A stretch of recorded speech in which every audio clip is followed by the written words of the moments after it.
Bus எத்தனை மணிக்கு வருமா? பஸ்ஸு 10:30க்கு வரும். என்ன 30 தோட்டின்னு இருக்க? தமிழ் பேச தெரியாதா? தமிழ்நாட்டில் பிறந்துக்கிட்டு. பாட்டி இப்போ என்ன உங்களுக்கு? நீங்கள் டைம் கேட்டீங்க, நான் எனக்கு தெரிஞ்ச இங்கிலீஷில் சொன்னேன். என்ன என்னை பார்த்து பாட்டின்ற? நீ பெரிய கொமரியா? பாட்டியே பாட்டின்னு தானே கூப்பிடுவாங்க. என்னை பார்த்தா உனக்கு என்ன பாட்டி மாதிரியா தெரியுது? பாட்டி தேவையில்லாமல் என்கிட்ட எதுக்கு நீங்கள் டைம் கேட்டீங்க? பஸ் எப்போ போகும் கேட்டது என்ன தப்பா?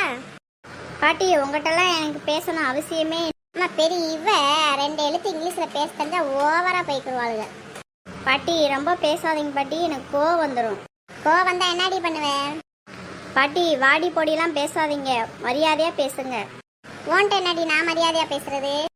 பாட்டி நீங்கள் தான் ஃபஸ்ட்டு வந்து பஸ் எத்தனை மணிக்கு வரும்னு நீங்கள் கேட்டீங்க. இதனால என்னடி? தெரியாதனால நான் உனக்கு தெரியும் நினச்சி கேட்டேன். பாட்டி தேவையில்லாமல் என்கிட்ட வம்புழுக்காதீங்க. பஸ் வந்தோடனே நான் போயிடுவேன். நாங்கள் மட்டும் இங்கே நான் குடியாக இருக்க போகிறோம். பஸ் வந்தோடனே நானும் போயிடுவேண்டி. பாப்பா இந்த பஸ்ஸு தேனி புது பஸ் ஸ்டாண்டு போகுமா பழைய பஸ் ஸ்டாண்டு போகுமா? பாட்டி எனக்கு தெரியாது பாட்டி. என்ன படித்த பிள்ளை மாதிரி இருக்க தெரியாதுன்ற?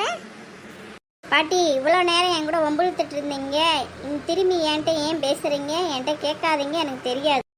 எனக்கு தெரியாதனால தானே உன்கிட்ட கேட்டேன். எனக்கு 4 எழுத்து படிக்க தெரியாது, அதனால தான் உன்கிட்ட கேட்டேன். 4 எழுத்து படிக்க தெரியாது, ஆனால் வாய் மட்டும் எவ்வளோ வாய் அடிக்கிறேன். ரொம்ப ஓவராக போகாத, எனக்கு போக தெரியும். நான் உன்கிட்ட கேட்க மாட்டேன். நான் டிரைவர்கிட்டே போய் கேட்டுக்கிறேன். சரி நான் பஸ்ஸு வந்துடுச்சு, நான் கிளம்ப போகிறேன் தேனிக்கு.